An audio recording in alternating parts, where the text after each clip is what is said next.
आपका ये subject 75 mark का है, 5 मॉड्यूल है, हर मॉड्यूल पे 15 मार्क के क्वेश्चन आएंगे, बस इतना ही जानकारी अभी दे रहा हूं आपको, ठीक है। अब हम बढ़ते हैं धीरे धीरे आगे की तरफ। हम सबसे पहले जो आज के सेशन में बात करने जा रहे हैं, आज हम अपने कुछ कॉन्सेप्ट पे ध्यान देंगे। जैसे मैंने आपसे कहा था कि अगर मुझे आपको प्रोग्रामिंग सिखाना है तो सबसे पहले आपके कुछ कॉन्सेप्ट्स को मुझे स्ट्रॉन्ग करना पड़ेगा। तो आज का जो हमारा सेशन होगा वो हम आपके कॉन्सेप्ट पे ज्यादा फोकस करेंगे और हम सी शार्प के कुछ इनिशियल्स देखेंगे, जो भी आज का हमारा सेशन है। और आज हम काफी बात करेंगे आपसे। मैं आपको जैसे ही मेरा सेशन खत्म होगा आज का, जो मुझे बोलना है वो मैं बंद करके आज आपको बहुत ज्यादा मौका देने वाला हूं कि आप मुझसे बातें करें, क्योंकि आज हम आपके बेसिक्स पे बात करेंगे, ऑब्जेक्ट ओरिएंटेड पे बात करेंगे, कुछ आपके प्रोग्रामिंग कॉन्सेप्ट पे बात करेंगे, ठीक है। तो पहले तो ये सिर्फ इंट्रोडक्टरी स्लाइड है। जब हम बात करते हैं इस चैप्टर में हम क्या पढ़ने वाले हैं, इस चैप्टर में बेटा हम एक नया लैंग्वेज पढ़ने वाले हैं। नया लैंग्वेज का नाम है सी शार्प। अब क्वेश्चन आ रहा है, सर ऐसा नया क्यों है? कभी भी हमेशा इस बात को ध्यान रखिए कि जब भी कोई नई चीज आती है आपको पढ़ाने के लिए तो उसके पीछे रीजन है। सिर्फ आपको ऐसे ही सब्जेक्ट बढ़ाना है ऐसा कोई लॉजिक नहीं है, ठीक है। तो जब आपने सी पढ़ा होगा तो आपको नेक्स्ट में सी प्लस प्लस आया होगा, आपने पाइथन पढ़ लिया है, फिर आपने जावा पढ़ा है, और अब ये बार मैं आपको आज सी शार्प पढ़ाने जा रहा हूँ। तो सबसे पहला हमेशा एक बात याद रखिएगा बेटा, आप सब प्रोग्रामिंग पढ़ रहे हैं, प्रोग्रामिंग स्किल होता है, प्रोग्रामिंग कोई सब्जेक्ट नहीं होता है। मैंने उस दिन भी कहा, मतलब ये हमको आपको साथ में बैठ के धीरे धीरे एक्वायर करना पड़ेगा। खाली मैं जो आपको बोलूंगा आप वो खाली सुनेंगे सफिशिएंट नहीं है। हमको आपको पार्टिसिपेट करना पड़ेगा इसमें, हमको आपको मिलके इसको सीखना पड़ेगा। It is a skill, it has to be acquired. Fine. तो जब मैं अगर आपकी जगह होता, मैं बीएससी फाइनल ईयर में होता और मुझे एक सब्जेक्ट आता शीशा, तो मेरे मन में सबसे पहले क्वेश्चन क्या उठता मालूम है? क्यों शीशा पढ़ूं मैं आपको बोल रहा हूं कि भाई ये ऑब्जेक्ट ओरिएंटेड है, तो स्टूडेंट मुझे बोलेगा सर ऑब्जेक्ट ओरिएंटेड तो हमने पाइथन भी पढ़ा है, ऑब्जेक्ट ओरिएंटेड तो हमने जावा भी पढ़ा है, तो फिर हम हाँ सी प्लस प्लस भी पढ़ा है। नहीं, सी प्लस प्लस में भी क्या है बेटा, जो प्लेटफॉर्म डिपेंडेंट था, C plus plus platform dependent था, जावा प्लेटफॉर्म इंडिपेंडेंट था, पाइथन भी आप इंडिपेंडेंट है। सुनाई दे रहा है एकदम परफेक्ट। अगर हम यहाँ पे सबसे पहले ये बात करेंगे, विल गो वेरी स्लो, क्योंकि हम आपको भी आदत नहीं है ज्यादा सेशन ऐसा ऑनलाइन बैठने का, और हम इसलिए बहुत आराम से जाएंगे। पहला सेशन है, हम बहुत डिटेल में बात करेंगे आपसे। तो मैं जब आपकी जगह रहूंगा तो मैं ऐसा सोचूंगा यार मुझे सी शार्प क्यों पढ़ाने का है, ऑब्जेक्ट ओरिएंटेड है। बेटा ये कंप्लीट ऑब्जेक्ट ओरिएंटेड है। अब प्रश्न उठता है कि कंप्लीट इनकम्प्लीट क्या होता है? आपने एक बात नोटिस किया होगा, C plus plus object oriented था, लेकिन आपको वो अलाउ करता था जो फंक्शन होता है ना वो क्लास के बाहर बनाने का। You could have defined the function of class outside the scope of the class. Class को आप सेमीकोलन से खत्म करते थे अगर आपको याद होगा, और उसके बाहर आप फंक्शन बना सकते थे। याद है, class name, scope, resolution operator, 2 बार कोलन लिखते थे आप। यानी आप सब कुछ क्लास के अंदर नहीं बनाते थे। अगर आपको याद होगा बचपन की बात, तो टीचर ने आपको पढ़ाया था कि यार ऑब्जेक्ट ओरिएंटेड प्रोग्रामिंग का एक बहुत इंपॉर्टेंट फीचर होता है एनकैप्सुलेशन। आप सबको पता है? यस? ओके, हाथ उठाइए सब लोग। हाँ, वेरी गुड। जो वीडियो पे नहीं है, हाँ रुखसाना खान मैडम ने बराबर किया। जो वीडियो पे नहीं है ऐसे भी रेज हैंड कर सकते हैं। तो बेटा ये प्रॉब्लम ऐसा है कि ये एनकैप्सुलेशन होता क्या है? एनकैप्सुलेशन आपने डेफिनेशन पढ़ा होगा, wrapping of data and function together in a class. इसका मतलब एक क्लास बनाएंगे आप, उस क्लास में आप डेटा मेंबर भरेंगे, उसी क्लास में आप फंक्शन भरेंगे। इसका मतलब आप एक कैप्सूल बना रहे हो। It's like you are encapsulating everything, you are creating a capsule जिसके अंदर डेटा मेंबर है, जिसके अंदर मेंबर फंक्शन है। तो ये एक बहुत इंपॉर्टेंट फीचर होता है। जबकि सी प्लस प्लस क्या कहता है, नहीं भाई तुम क्लास के बाहर बना सकते हो फंक्शन को, यानी उसमें कमी थी। ठीक है, जावा कहता है, जावा ऑलमोस्ट कंप्लीट ऑब्जेक्ट ओरिएंटेड है। जावा में आप क्लास के बाहर देखिए आप नहीं बना सकते कुछ भी, कोई भी फंक्शन नहीं बना सकते। इनफैक्ट जावा तो और भी स्ट्रिक्ट है। जावा कहता है कि क्लास के बाहर कुछ नहीं बना सकते आप। लेकिन जावा में एक प्रॉब्लम है, जावा की जो प्रिमिटिव डेटा टाइप्स है ना बेटा, जैसे इंट, फ्लोट, लॉन्ग, कैर, ये जो हमारे प्रिमिटिव डेटा टाइप्स है ना, वो ऑब्जेक्ट नहीं है। मतलब जब मैं लिखता हूं जावा में इंट एक्स, जब मैं जावा में लिखता हूं इंट एक्स, तो वो एक इंटीजर वेरिएबल है, वो ऑब्जेक्ट नहीं है। इसका मतलब क्या होता है, इसका मतलब जावा में सब कुछ ऑब्जेक्ट में अभी भी नहीं है। जावा में अभी भी प्रिमिटिव डेटा टाइप्स को सपोर्ट है। आपको समझ में आया ये मैं क्या कह रहा हूं? Java is not complete object oriented because Java में प्रिमिटिव डेटा टाइप्स को सपोर्ट है। अब दिक्कत ऐसा है कि जावा सन माइक्रो सिस्टम का प्रॉपर्टी है। बिल गेट्स भी ऐसे खाली नहीं बैठेगा। बिल गेट्स, माइक्रोसॉफ्ट ने डिसाइड किया कि हम भी एक प्लेटफॉर्म इंडिपेंडेंट लैंग्वेज, हम भी एक प्लेटफॉर्म इंडिपेंडेंट लैंग्वेज अपना लॉन्च करते हैं। तो माइक्रोसॉफ्ट ने सी शार्प लाया। अब सी शार्प एक लैंग्वेज है, डॉट नेट अलग है। एक बात समझिएगा, dot net is different and C sharp is different. हम आज दोनों पे बात करेंगे। डॉट नेट एक फ्रेमवर्क है, सी शार्प एक लैंग्वेज। अभी मेरा ध्यान सी शार्प पे है, ठीक है। अभी हम क्या पढ़ने जा रहे हैं? सी शार्प एक complete object oriented programming language है। तो अगर आप मुझसे पूछेंगे सर हम अलग अलग कैसे करेंगे, तो मैं ऐसे बोलूंगा बेटा, जावा में जो प्रिमिटिव टाइप्स हैं वो ऑब्जेक्ट नहीं है। जैसे इंट, फ्लोट, कैर, लॉन्ग ऑब्जेक्ट नहीं है। सी शार्प में प्रिमिटिव टाइप्स भी ऑब्जेक्ट है, ठीक है। अच्छा, आप एक बात और रखिएगा, आप अपने सामने हमेशा एक बुक रखिएगा और एक पेन रखिएगा please, this is humble request. बेटा हम प्रोग्रामिंग पढ़ेंगे, बहुत सारे प्रोग्राम मैं आपको यहाँ लाइव करके दिखाऊंगा, बहुत मतलब सारे प्रोग्राम। अभी तो जस्ट हमने स्टार्ट किया है। आपको कुछ नोट बोलूंगा, आप वो नोट भी लिखिएगा। मैं आपको इतना प्रॉमिस कर सकता हूं कि आपके एग्जाम में हम जो डिस्कस करेंगे उससे ज्यादा कुछ नहीं आएगा। I can promise you. So आप बिल्कुल, आपको जो बोले हम वो आपको मैं बोलूंगा, ये बातें आप लिखिए, तो आप उसको लिखिएगा जरूर, ठीक है। हालांकि आप कभी भी हमसे डाउट पूछ सकते हैं, लेकिन फिर भी it is better if you right. Okay, तो अब हमारा सबसे राइट, लिखिए आप इन जावा, लिखिए आप in Java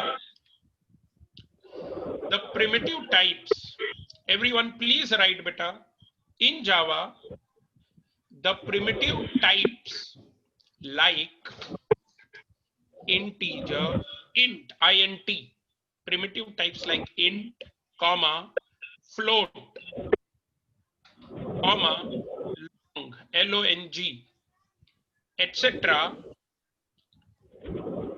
are not object, are not object. Hence it is incomplete, it is not complete object oriented. Hence it is not complete object oriented, ठीक है बेटा। Hence it is not complete object oriented. नीचे लिखिएगा, एक line नीचे, in C sharp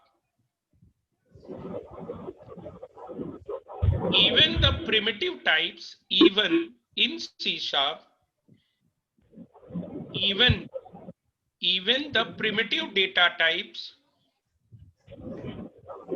like int, float, char, char, int, float, char are objects.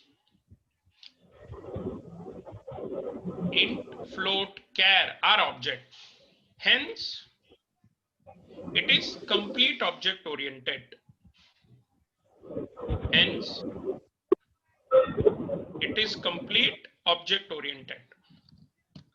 ये इतना समझा सबको? तो अब हम जब शुरू करेंगे ना, पहला चीज भाई मेरे को आपको बताना पड़ेगा ना, मैं क्यों नया पढ़ा रहा हूँ, क्या नया पढ़ा रहा हूँ आपको। तो पहला चीज है सर आप हमें सी शार्प क्यों पढ़ा रहे हो, ठीक है सर। मैं बोलूंगा बेटा ये ऑब्जेक्ट ओरिएंटेड है, तो आप बोलोगे ले हमने पहले भी ऑब्जेक्ट ओरिएंटेड पढ़ा है।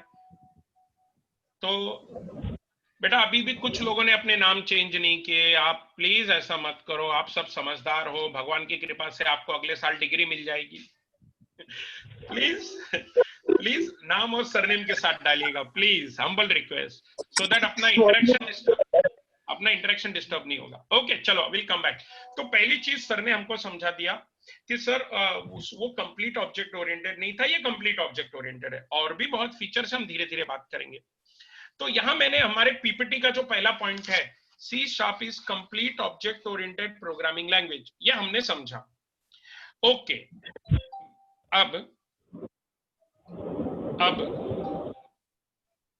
हम ये बात करेंगे कि ऑब्जेक्ट ओरिएंटेड क्या होता है। उस दिन मैंने थोड़ा सा आपसे बात किया था, ये कंपैरिजन आपको लिखना पड़ेगा, मैं आपको पीपीटी में भी दूंगा, बट अभी हम स्टार्ट कर रहे हैं, अभी हर चीजें हमें लिख के आगे बढ़नी पड़ेंगी। सुनिए, पहले सुनिए, लिखो मत प्रभु। सिद्धार्थ जी सुनो, कैसा है ना बेटा कि मैंने उस दिन थोड़ा सा ये टॉपिक पे डिस्कशन किया था हमारे डेमो में, जब अपना डेमो लेक्चर हुआ था। मैं फिर से उस टॉपिक पे आऊंगा क्योंकि कुछ अपने पास नए बच्चे हैं जो उस दिन डेमो में नहीं थे। हमने सी पढ़ा है, हमको मालूम है ये प्रोसीजर ओरिएंटेड है, ऐसा टीचर ने बताया था बचपन में हमको। फिर टीचर ने कहा C plus plus object oriented है। फिर हमने पाइथन पढ़ा, टीचर ने कहा ऑब्जेक्ट ओरिएंटेड है। फिर जावा पढ़ा, टीचर ने कहा ऑब्जेक्ट ओरिएंटेड है। फिर ये सर सी शार्प पढ़ा रहे, बोलते ऑब्जेक्ट ओरिएंटेड है। और अगर आपको याद होगा ना बेटा, जैसे अगर आपने क्वेश्चन लिखा होगा एरिया ऑफ सर्कल, तो आपने सी में भी वही लिखा था एरिया ऑफ सर्कल, टीचर ने सी प्लस प्लस में भी वही प्रोग्राम कराया। प्रिंटफ स्कैनफ की जगह आपको सी इन सी आउट यूज कराया, सी इन सी आउट। आपने पाइथन में भी यही छोटा सा प्रोग्राम किया होगा एरिया ऑफ सर्कल, जावा में भी टीचर ने एरिया ऑफ सर्कल, हो सकता है मैं भी आपको कराऊं एरिया ऑफ सर्कल। तो मतलब बड़ी परेशानी ऐसी है कि सब बचपन से लेके आज तक 3 साल से एरिया ऑफ सर्कल ही करा रहे हैं अलग अलग भाषाओं में। तो ये नई, तो एक ही प्रोग्राम को लिखने के लिए इतनी सारी नई भाषा तो नहीं बनाई जाती ना भाई, इतनी सारी नई भाषाएं तो नहीं बनाई जाती ना। तो उसका रीजन है बेटा। तो अब हम सबसे पहले ये डिसाइड करेंगे कि अगर समझो मैं समझो अच्छा एक सॉफ्टवेयर इंजीनियर बन गया, मुझे बहुत सारे लैंग्वेजेस आते हैं, तो एक कंपनी मुझे बोलेगी जा भाई ये मेरा कंपनी मुझे बोलेगा ये बैंक को कोई तो प्रोजेक्ट बनाना है, तो तू जा इनकी रिक्वायरमेंट लेके आ। मैं रिक्वायरमेंट लेने जाऊंगा, तो अब वो मुझे रिक्वायरमेंट बताएगा। मैं अपने दिमाग में पहले से डिसाइड करके नहीं जाऊंगा कि मैं कौन से लैंग्वेज में प्रोग्राम बनाने वाला हूं। मैं सबसे पहले प्रॉब्लम स्टेटमेंट सुनूंगा कि भाई प्रॉब्लम स्टेटमेंट क्या है तुम्हारा। तो अब अगर जैसे कि कुछ एग्जांपल, जब आप समझो जब आपने यहाँ एनरोल किया हमारे पास, तो हमने आपसे नाम फोन नंबर सब मांगे होंगे। जब आप बैंक में अपने अकाउंट खोलते हो तो आपसे पूरा एक फॉर्म भरवाते हैं, नाम फोन नंबर एड्रेस सब भरवाते हैं। अच्छा एक बात नोटिस कीजिएगा, वही फॉर्म वो हर बंदे से भरवाते हैं जो अकाउंट खोलता है, ठीक है। इसका मतलब अगर मैं बैंक में जाऊं और मैं बैंक वाले को पूछूं बताओ बैलेंस कितना है, तो बैंक वाला नहीं बता पाएगा मुझे बैलेंस। वो मुझसे क्या पूछेगा मालूम है, कौन सा अकाउंट नंबर का बैलेंस। यानी बैलेंस एक ऐसा डेटा है जिसका वैल्यू अगर मुझे चाहिए तो मुझे अकाउंट नंबर बताना पड़ेगा। Balance is stored with respect to account number. Please try to understand, हम धीरे धीरे बढ़ रहे आगे।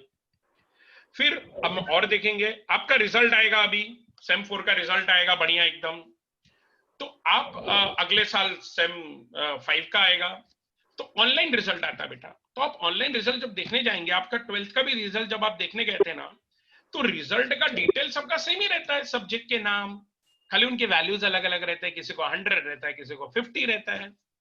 तो जब हम रिजल्ट देखेंगे तो रिजल्ट हमारे रोल नंबर के हिसाब से स्टोर रहता है।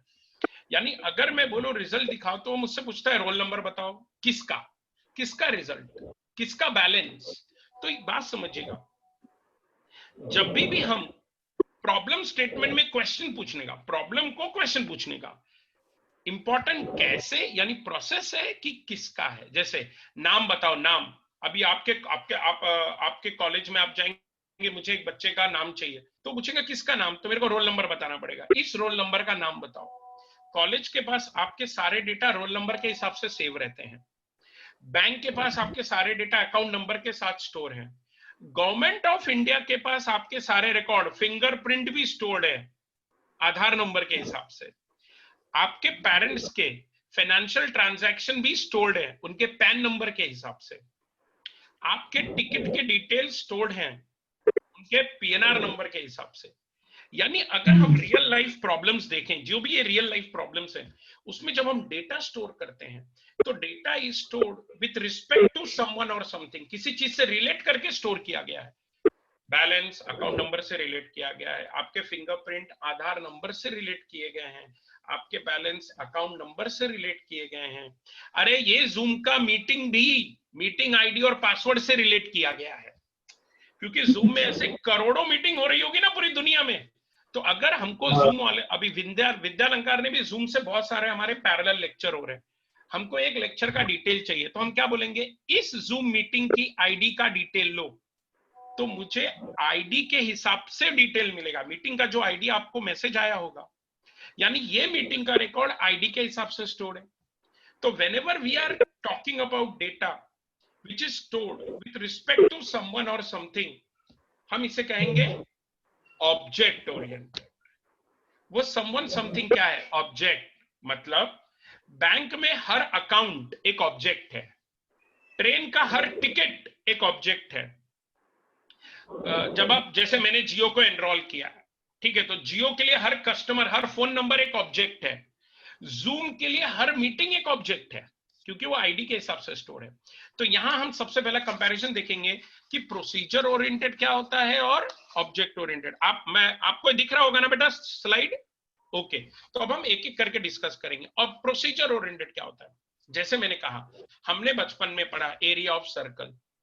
तो अगर मैं आपको बोलता हूं एक प्रोग्राम लिखिए to find area of circle, तो आपके दिमाग में सबसे पहले क्या आएगा मालूम है? फॉर्मूला क्या है? फॉर्मूला क्या है? फॉर्मूला मैंने आपको कहा जैसे पाई आर स्क्वायर, मैंने आपसे कहा write a program to find roots of quadratic equation. आपके दिमाग में सबसे पहले क्या आएगा? Formula, minus B plus of minus B square minus 4ac upon 2a, root of B square minus 4ac upon 2a। यानी यहां हम ये नहीं देखेंगे कि ए बी सी यानी कोएफिशिएंट का वैल्यू क्या होगा, हमारे दिमाग में क्या है? फॉर्मूला क्या होगा, कैसे निकालेंगे रूट्स ऑफ क्वाड्रेटिक इक्वेशन, कैसे निकालेंगे area of circle. We are emphasising on procedure, we are not bothered about data. So जब हमारे क्वेश्चन रेज होता है कैसे निकालेंगे रूट्स ऑफ क्वाड्रेटिक इक्वेशन, कैसे निकालेंगे एरिया ऑफ सर्कल, तो समझ जाइएगा वो क्या है, वो प्रोसीजर ओरिएंटेड है। लेकिन जैसे मैंने कहा, किसका बैलेंस, किसका अकाउंट नंबर, मतलब किसका बैलेंस, किसका रिजल्ट, इट इज किसका, यानी ऑब्जेक्ट ओरिएंटेड प्रॉब्लम स्टेटमेंट के बारे में हम बात कर रहे हैं। सो प्रोसीजर में क्या होता है, हम डेटा को विथ रिस्पेक्ट टू समवन और समथिंग स्टोर नहीं करते हैं। लेकिन आप ऑब्जेक्ट ओरिएंटेड में देखिएगा, data are stored and processed with respect to someone और समथिंग। हमारा ध्यान एम्फसिस डेटा पे नहीं है, प्रोसीजर पे है। जैसे भाई कोई भी कोएफिशिएंट होने दो, ए बी सी, अपना फॉर्मूला फिक्स है। लेकिन जब हम ऑब्जेक्ट ओरिएंटेड पे देते हैं, जरा ध्यान दीजिएगा, यानी बैंक वाले क्या करते हैं मालूम है? सबसे पहले बैंक वाले सबसे पहले बैठ के फॉर्म बनाते हैं, यार क्या क्या डेटा लेना है कस्टमर से, वो कैसे स्टोर करेंगे वो इंपॉर्टेंट नहीं है, वो कैसे प्रोसेस करेंगे इंपॉर्टेंट नहीं है। तो the emphasis is on data and not on procedure. इसलिए अगर आप मुझसे बोलें कि रियल वर्ल्ड प्रॉब्लम जो भी है उसको सॉल्व करने के लिए हम प्रोसीजर ओरिएंटेड यूज करेंगे कि ऑब्जेक्ट ओरिएंटेड, तो मैं ऐसा कहूंगा कि ज्यादा अगर हम इंपॉर्टेंस के हिसाब से बोले तो रियल वर्ल्ड प्रॉब्लम को सॉल्व करने के लिए हम ऑब्जेक्ट ओरिएंटेड यूज करते हैं। हालांकि यहां मैंने स्लाइड में डाला है कि प्रोसीजर ओरिएंटेड के लिए हम यूज नहीं करते हैं, कुछ ऐसे वर्ल्ड प्रॉब्लम है जो हम यूज कर सकते हैं, बट वो कंप्यूटेशन बेस्ड प्रॉब्लम है। मतलब उस प्रॉब्लम में कंप्यूटेशन ज्यादा है, जिस प्रॉब्लम में कंप्यूटेशन ज्यादा है, डेटा इंपॉर्टेंट नहीं है, वो प्रोसीजर ओरिएंटेड। जिसमें डेटा इंपॉर्टेंट है, कंप्यूटेशन ज्यादा इंपॉर्टेंट नहीं है, कंप्यूटेशन अपने को अपन मैनेज कर लेंगे, वहां ऑब्जेक्ट ओरिएंटेड। तो सब अभी ये स्लाइड का मेरा कंक्लूजन ऐसा है कि अगर बच्चा इतने सारे लैंग्वेज पढ़ता है और फिर वो एनालाइज करता है, यार मैंने दो अप्रोच पढ़े, एक ऑब्जेक्ट ओरिएंटेड, एक प्रोसीजर ओरिएंटेड, मैं कैसे आइडेंटिफाई करूंगा कि एरिया ऑफ सर्कल को ऑब्जेक्ट ओरिएंटेड से करना है कि प्रोसीजर ओरिएंटेड? तो मैं क्वेश्चन करूंगा खुद से, एरिया ऑफ सर्कल में इंपॉर्टेंट क्या है? फॉर्मूला। यानी कैसे निकालेंगे एरिया ऑफ सर्कल, तो मैं बोलूंगा भाई यहाँ प्रश्न उठता है कैसे, so we will use procedure oriented. I hope you are okay with it everyone. I want you to note it down. It will not take more than 2 minutes. Please note it down. Please note it down. Exam में आ सकता है. Please note it down. Procedure oriented and object oriented. अभी अपना पहला lecture है तो मैं आपको थोड़ा लिखने की आदत डलवा रहा हूं भाई। हम प्रोग्राम भी लिखवाएंगे, प्रोग्राम में आपसे शेयर भी करूंगा, बट आज फर्स्ट सेशन है तो I want you to understand ये बेसिक कॉन्सेप्ट। सो जब हम एक बार लिखते हैं तो हमें याद रहता है। आज के बाद आप कभी भूलेंगे कि कंप्लीट ऑब्जेक्ट ओरिएंटेड क्या होता है। Please write this point everyone.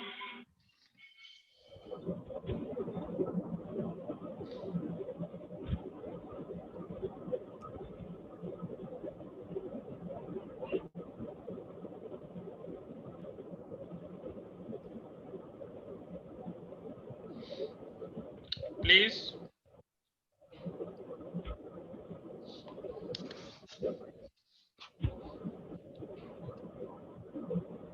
आपका लिख के हो गया है?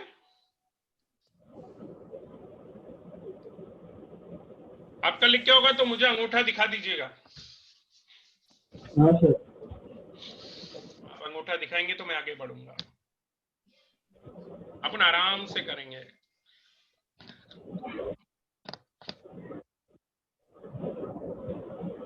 मैं जब ऑब्जेक्ट ओरिएंटेड कॉन्सेप्ट पढ़ा दूंगा ना 2-3 और, तो मैं आपको टाइम दूंगा मेरे से बात करने के लिए। सेकंड पॉइंट नहीं समझा। सेकंड पॉइंट क्या होता है बेटा, देखो जब हम डेटा स्टोर कर रहे होते हैं ना, जैसे मुझे कोएफिशिएंट स्टोर करना है, तो वो कोएफिशिएंट किसी के रिलेटेड नहीं है, लेकिन जब मैं स्टूडेंट का नाम स्टोर कर रहा हूं तो रोल नंबर से रिलेटेड है। तो वो जो डेटा है ना वो रोल नंबर से रिलेटेड है, समवन और समथिंग। जैसे एक मिनट, मैं आगे जाना चाहता हूँ स्लाइड पे कॉन्सेप्ट दिखाने के लिए। हाँ प्लीज एवरीवन, एक मिनट, मैं वापस आऊंगा। मैं आपको कुछ बताना चाहता हूँ, जो आपने कहा ना कैसे, आई वांट टू, ओके हाँ चलो ये देखो, सब लोग जरा ध्यान दो इधर। बेटा आपको एक क्लास ए दिख रहा है सब लोग? हाँ सर। क्लास ए में 2 डेटा मेंबर है एक्स एंड वाई, बराबर है? मैंने इधर ए का ऑब्जेक्ट बनाया, ठीक है। 2 डेटा कंस्ट्रक्टर के हिसाब से मैंने 2 वैल्यू पास किया 1 and 2। ऑब्जेक्ट का नाम A1 1 और 2 पास किया, बराबर है? फिर A2 बनाया, 3 और 4 पास किया। एक्स और वाई का वैल्यू 3 और 4 है, देखे A2 में। और A3 में क्या है 5 and 6। अब अगर मैं तुमसे पूछूं give me value of x, तो तुम मुझे क्या पूछोगे? किसका? A1 का, A2 का या A3 का? अब अगर मैं तुमसे पूछूं कि वैल्यू ऑफ y क्या है, तो तुम मुझसे पूछोगे किसका? A1 का, A2 का या A3 का? तो इसका मतलब x और y का वैल्यू ऑब्जेक्ट पे डिपेंडेंट है, A1 A2 A3। तो समझ रहे हैं, x और y का value is stored with respect to someone और something. I hope you understood this. Okay, so I am going back, will come back to that slide. Sir but वहां पर लिखा है कि प्रोसीजर ओरिएंटेड नॉट प्रोसेस, ऐसा लिखा है। एक मिनट रुको। Emphasis is on data. Emphasis is not on data, but on procedure. नहीं सेकंड पॉइंट में data are not stored and processed, बराबर। डेटा को हम स्टोर और process with respect to someone और समथिंग नहीं करते हैं। जैसे अगर मेरे को तुम्हारा रिजल्ट चाहिए, तुम्हारा टोटल चाहिए, तो मैं तुम्हारे यानी तुम्हारे सीट नंबर का, मैथ्स का, फिजिक्स का, केमिस्ट्री का मार्क्स निकालूंगा और उनका एवरेज करूंगा, यानी मैं मार्क्स रिट्राइव कर रहा हूं और प्रोसेस कर रहा हूं तुम्हारे रोल नंबर के हिसाब से। अगर ऐसा होता है तो वो ऑब्जेक्ट ओरिएंटेड है। अब जैसे मैं रूट्स ऑफ क्वाड्रेटिक इक्वेशन निकाल रहा हूं, इट इज प्रोसेस ना। जब मैं फॉर्मूला लगा रहा हूं बेटा, तो प्रोसेस कर रहा हूं, आप समझ रहे हैं? बट वो समवन टू समथिंग नहीं है। आप समझ रहे हैं मैं क्या कह रहा हूं? I hope you are clear with this. It is simple calculation. सब लोग को समझा है बेटा? सबने नोट किया ये पॉइंट?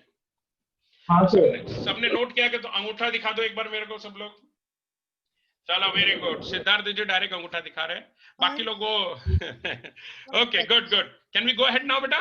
सर हाँ बोलो बेटा, बोलो बोलो। प्रोसीजर ओरिएंटेड का सेकंड पॉइंट का एग्जांपल दे सकते हो? अरे प्रभु मैंने अभी एग्जांपल दिया ना बेटा, अभी वो एक्स और वाई दिखा आपने।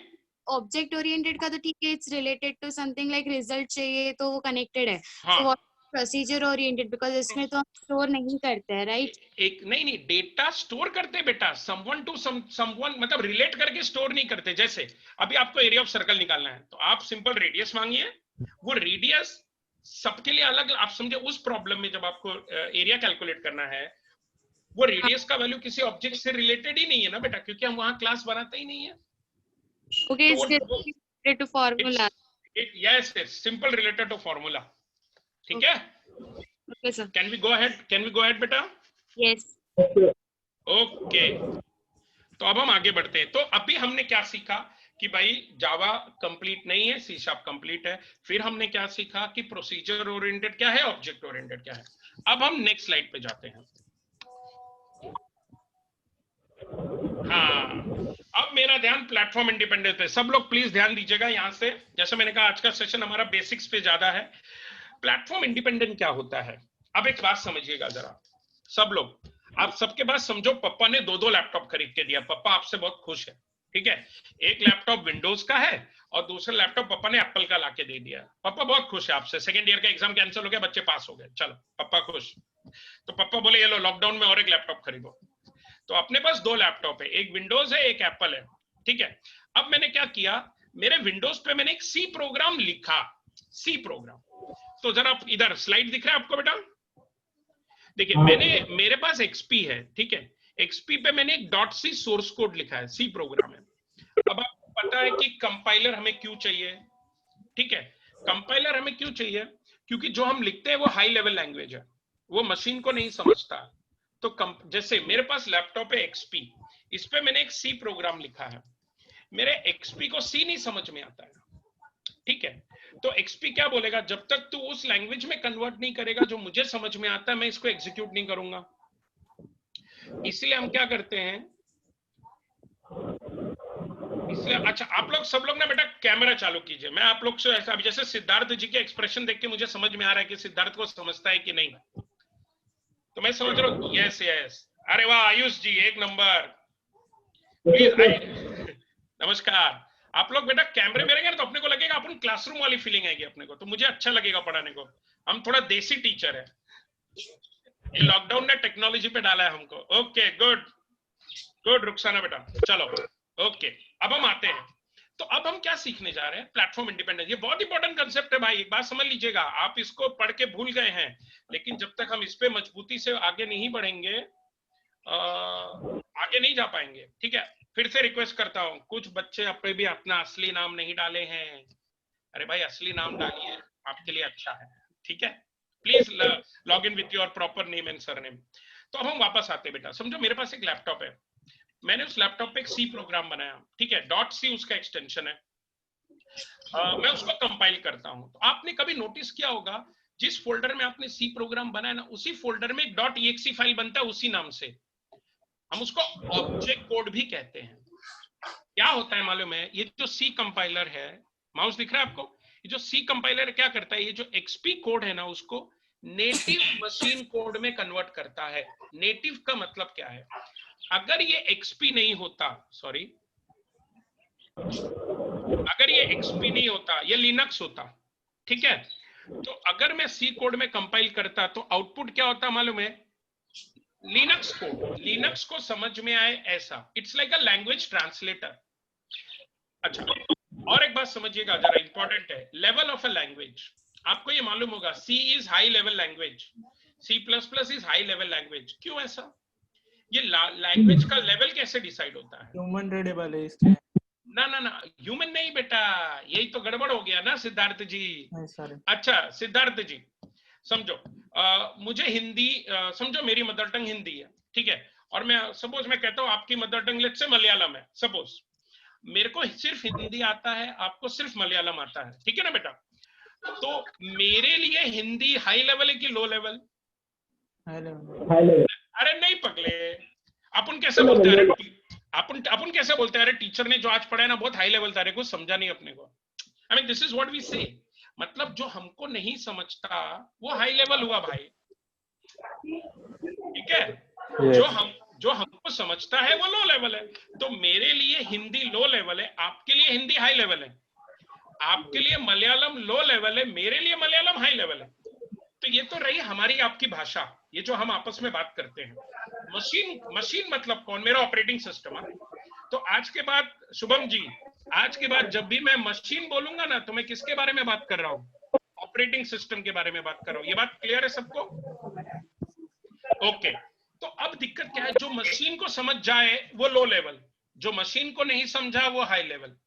क्लियर प्रेक्षा मैडम? क्या बोला मैंने?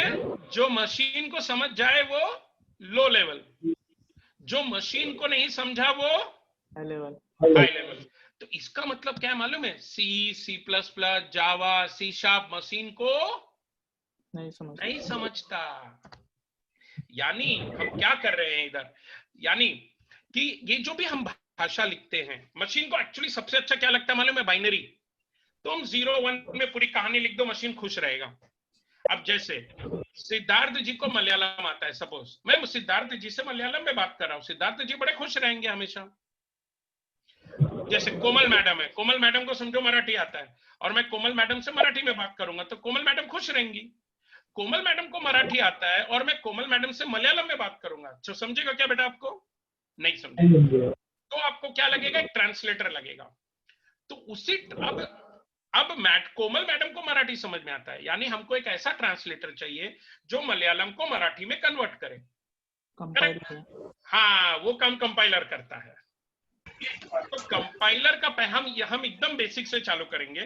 कंपाइलर का काम क्या है कि जो भी हम हाई लेवल लैंग्वेज में प्रोग्राम लिख रहे हैं, जैसे सी प्लस प्लस, जावा, सी शार्प, इसको उस भाषा में कन्वर्ट करो जो मेरे लोकल मशीन को समझ में आए।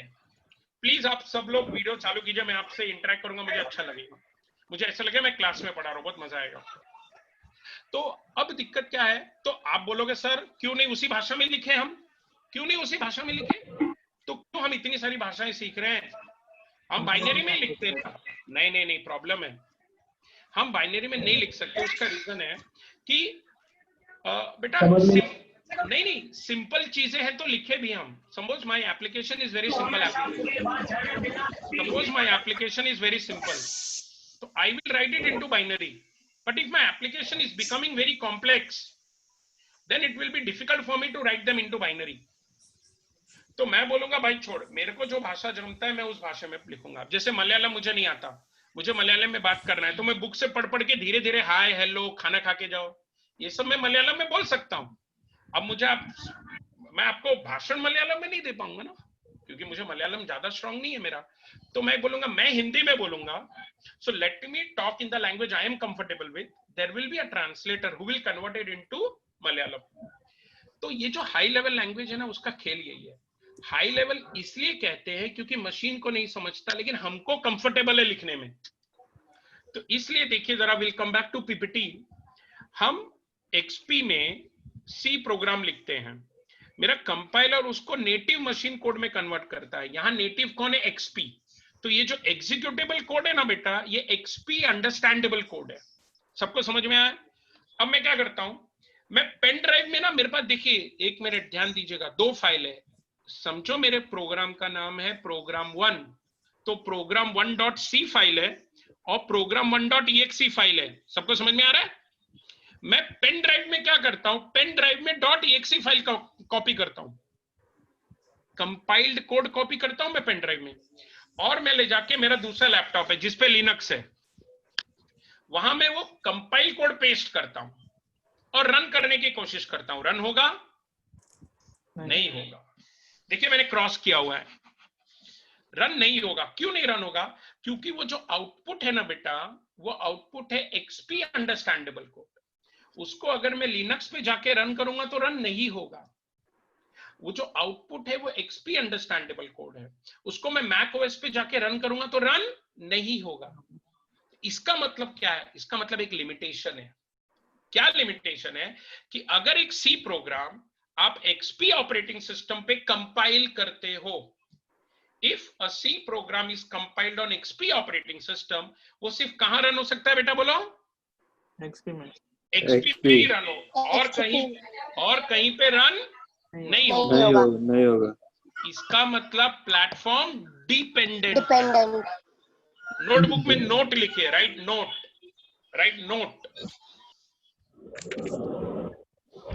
सब लोग तैयार है? बोलो मैम। हाँ सर। लिखिए, output of C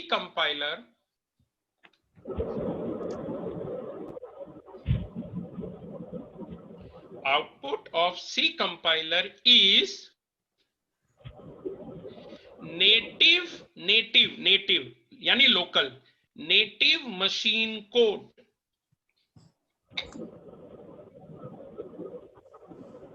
Output of C compiler is native machine code. So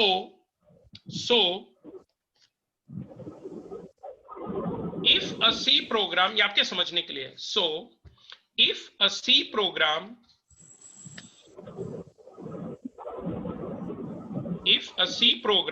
is compiled on XP operating system,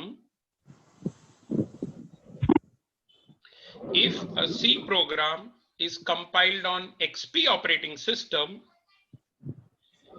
it can be executed only on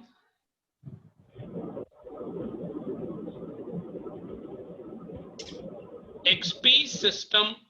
It can be executed only on XP system.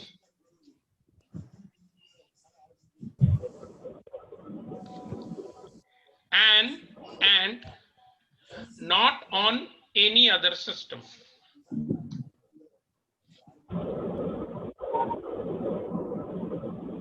हो गया?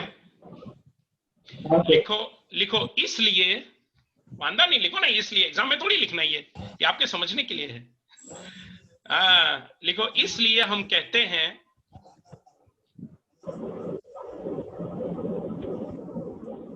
C is platform dependent. C is platform dependent.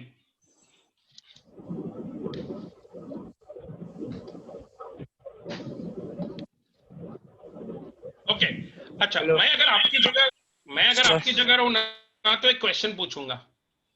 सब लोग चलो, परीक्षा madam लिख लिया? Okay sir एक second. हाँ, अरे साईराज जी वेलकम। सर सॉरी, वो लॉग आउट हो गया था, सो वो अपने कंपैरिजन के बाद क्या पड़ा है, मतलब नेट का इशू हो गया था थोड़ा सा। तू चिंता मत कर बेटा, मैं तेरे से बात कर लूंगा, ठीक है? ओके सर, ओके एकदम रिलैक्स रहे। ओके तो अब क्या हो गया मालूम है, मैं आपकी जगह रहूं ना तो एक क्वेश्चन पूछूं, सर पापा बड़ी मुसीबत से एक लैपटॉप खरीदते, आप तो दो लैपटॉप बोल रहे हो। आप ऐसा क्यों बोल रहे हो कि एक्सपी पे कंपाइल करना है, पेन ड्राइव में कॉपी करना है, ले जाके लिनक्स पे रन करना है? कितने बच्चे अपनी मशीन पे रन नहीं करते हैं? मतलब देयर शुड बी रीजन ना भाई, मैं क्यों ऐसा करने को बोल रहा हूं? There should be a reason. See when I am asking you compile a code on one machine and take that compile code, source code nahi balak, compile code. I am asking you, compile a code on one machine, take the source code on another machine, port करो उसको। तो पहला question आपको मेरे से पूछना चाहिए, क्यों करना है ऐसा, क्यों करना है? अब उसका रीजन समझिए बेटा। अब हम यहां से धीरे धीरे प्लेटफॉर्म इंडिपेंडेंस की तरफ बढ़ रहे हैं। सब लोग ठीक है? Can I start? Okay, reason देखिए सिद्धार्थ जी, रीजन सुनिएगा। जस्ट इमेजिन करो कि फेसबुक मैंने बनाया है, इमेजिन करो मैंने बनाया, मैं मार्क जुकरबर्ग, ठीक है? और मैं अमेरिका में बैठा हूं, मेरे पास एक मेरा मशीन है और मैंने फेसबुक सी में बना दिया। इमेजिन करो, वेग है, इमेजिन करो मैंने फेसबुक सी में बनाया और मैंने कंपाइल किया। अरे हंसो मत भाई, सुनो तो। मैंने फेसबुक सी में बनाया और उसे कंपाइल किया, सो .exe कोड मिल गया मुझे। लेकिन मेरा जो सिस्टम है ना वो एक्सपी है, एक्सपी। तो वो जो एग्जीक्यूटेबल कोड है वो एक्सपी कोड है। अब मैं क्या करता हूं, मैं उसको अपलोड कर देता हूं दुनिया पे और मैं इंडिया में उसको डाउनलोड करके रन करता हूं, बराबर है? सिर्फ कहां पे रन होगा? एक्सपी पे। हाँ, यहाँ प्रॉब्लम है। यानी जब हम बात कर रहे हैं, अच्छा एक बात बताओ, वो तुम्हें सोर्स कोड तो देगा नहीं? तुमने थोड़े दिन पहले पढ़ा होगा, ये जो अपना सेतु है, आरोग्य सेतु, आरोग्य गवर्नमेंट ने उसका सोर्स कोड गिटहब पे डाला हुआ है। इसका मतलब अब तुम उसमें जाके चेंजेस कर सकते हो। तुम फेसबुक में जाके चेंजेस कर सकते हो क्या? नहीं, क्योंकि उसने तुमको सोर्स कोड नहीं दिया। जायद जी वेलकम। उसने तुमको सोर्स कोड नहीं दिया है, कंपाइल कोड दिया है। तुम कंपाइल कोड अपने मशीन पे रन कर सकते हो, उसमें चेंजेस नहीं कर सकते। Are you getting what I am trying to say? तो अब दुनिया ने सोचा यार अगर ऐसा होगा तो गड़बड़ हो जाएगी, क्योंकि वेब एप्लीकेशन बनाने वाला दुनिया में कहां बैठ के किस लैंग्वेज में बना रहा है हमको उससे मतलब नहीं है। हमको मतलब क्या है, मेरे मशीन पे रन होना चाहिए। So platform dependence was, I mean, we cannot use platform dependent languages to create a web application. Web application तो ubiquitous होता है, सर्वज्ञ होता है, दुनिया में हर जगह है। तुम यहाँ अपने घर पे बैठ के कुछ बना रहे हो, वहां अमेरिका में कोई डाउनलोड करके रन कर सकता है। उसको इस बात से फर्क नहीं पड़ना चाहिए कि तुमने किस ओएस पे बनाया है। उसको इस बात से फर्क नहीं पड़ना चाहिए कि कौन से ओएस पे बनाया है और कौन इसको कौन से ओएस पे डाउनलोड करेगा। तो सबसे पहले प्लेटफॉर्म डिपेंडेंट क्या है, उससे पहले हमको ये सीखना चाहिए कि प्लेटफॉर्म डिपेंडेंट चाहिए क्यों। लिखिए to create successful web application,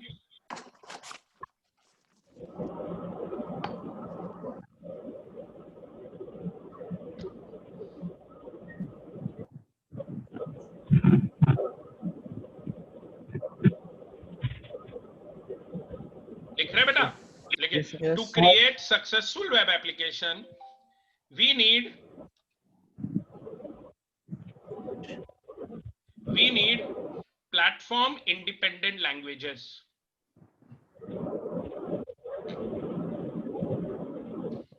Is that clear? Yes sir. तो सुनो, ये बहुत बेटा इंपॉर्टेंट इंटरव्यू क्वेश्चन है। हाँ सुनो, जब आप जॉब इंटरव्यू के लिए जाएंगे तो बहुत इंपॉर्टेंट क्या बोलते हैं मालूम है? प्लेटफॉर्म इंडिपेंडेंट क्या है? आपने जावा में टीचर ने पहले लेक्चर में बताया होगा प्लेटफॉर्म इंडिपेंडेंट क्या है। बच्चे क्या बोलते हैं मालूम है? कहीं भी रन हुआ तो प्लेटफॉर्म इंडिपेंडेंट है। गलत है, गलत है, गलत है। मेरे साथ बोलो सब लोग इधर सुनो, बोलो प्लेटफॉर्म इंडिपेंडेंट का मतलब, बोलो प्लेटफॉर्म इंडिपेंडेंट का मतलब, अरे म्यूट करके बोला तो भी चलेगा। प्लेटफॉर्म इंडिपेंडेंट का मतलब कंपाइल किसी भी ओएस पे करो, बोलो प्लेटफॉर्म इंडिपेंडेंट का मतलब और उस कंपाइल कोड को किसी भी ओएस पे रन करो। किसी भी ओएस पे रन करो। I hope you are clear with it. Yes sir. काफी बच्चे भाई म्यूट करो, बहुत आवाज कर रहे हैं। मैं म्यूट ऑल कर रहा हूँ। Yes sir. ओके, तो ये प्लेटफॉर्म इंडिपेंडेंट है, सब लोग को समझा? तो अच्छा, ये डायग्राम बनाइए आप, ये डायग्राम बनाइए।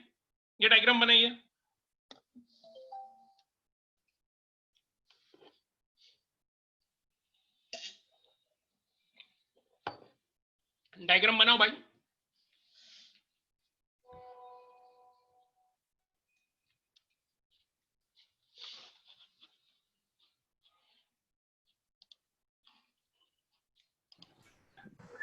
मैंने अनम्यूट किया है, लेकिन बदमाशी मत करना। मुझे आपसे बात करना है, एक्चुअली मुझे आपके फीडबैक चाहिए रहते, इसलिए मेरे को पसंद है कि बच्चे बोले।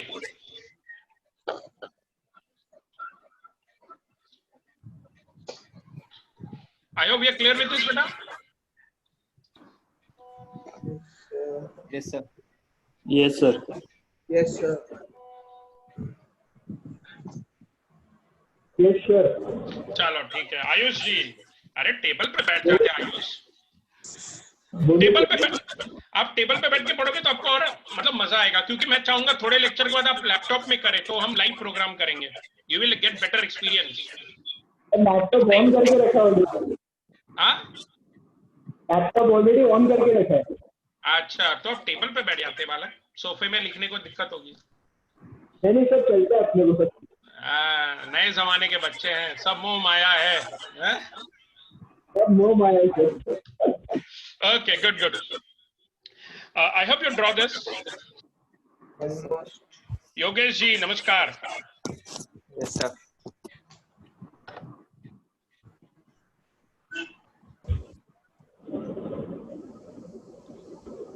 सी कैसा होता है ना बेटा, अपने को खाली प्लेटफॉर्म इंडिपेंडेंट क्या है वो इंपॉर्टेंट नहीं है, क्यों चाहिए, हर चीज का एक डेवलपमेंट। जब तक हमें जरूरत महसूस नहीं होगी, इंसान कुछ नई चीज नहीं बनाता है। अभी कोरोना आया तो उसका हम वैक्सीन बनाएंगे, पहले नहीं बना के रखा। तो जब तक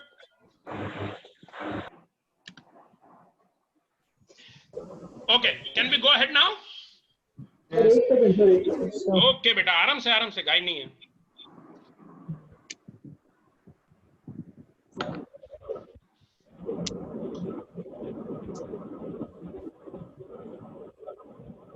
नींद आ रही है, ये गलत बात है। एकदम फ्रेश होके बैठने का लेक्चर को। हमेशा आपको एक एडवाइस देता हूं बेटा, क्या मैंने, जैसे कि आज मेरा लेक्चर खत्म होगा, कल आपके अमित सर का फिर लेक्चर होगा, तो शाम, आप वैसे तो सुबह लेट उठ रहे हो आजकल, मुझे पता है, तो क्या करने का मतलब है, रात को एक बार पढ़ लो कि सर ने पिछले लेक्चर में क्या क्या बताया था, इसलिए नोट डाउन करना बहुत इंपॉर्टेंट है। अपने को ऐसा लगना चाहिए अपना लेक्चर चालू है रेगुलर एकदम, जब मेरा पढ़ा के खत्म हो तो तुम्हारा पढ़ के खत्म होना चाहिए, तो आपको बहुत फील आएगा। जब आप पढ़ के जाएंगे तो अमित सर का भी लेक्चर आप एंजॉय कर पाएंगे और अच्छे से। हमेशा पढ़ के जाएंगे तो आप बेटर एंजॉय कर पाएंगे लेक्चर को। Okay, can we go ahead बेटा? रिया मैडम नमस्कार। ओके, तो आई एम मूविंग आउट। अब मैं अलग टॉपिक पे जा रहा हूँ, इंडिपेंडेंट। तो हमें इतना समझ गया यार कि इस चीज से अपना काम होने वाला नहीं है, क्योंकि वेब एप्लीकेशन हम नहीं बना पाएंगे। ठीक है, मैं आपको म्यूट कर रहा हूँ बेटा, सबको। ओके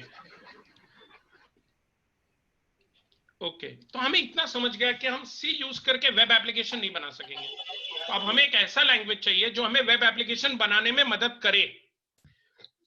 तो जब मैंने जावा पहली बार 2002 में पढ़ा था, मेरे इंजीनियरिंग के दौरान।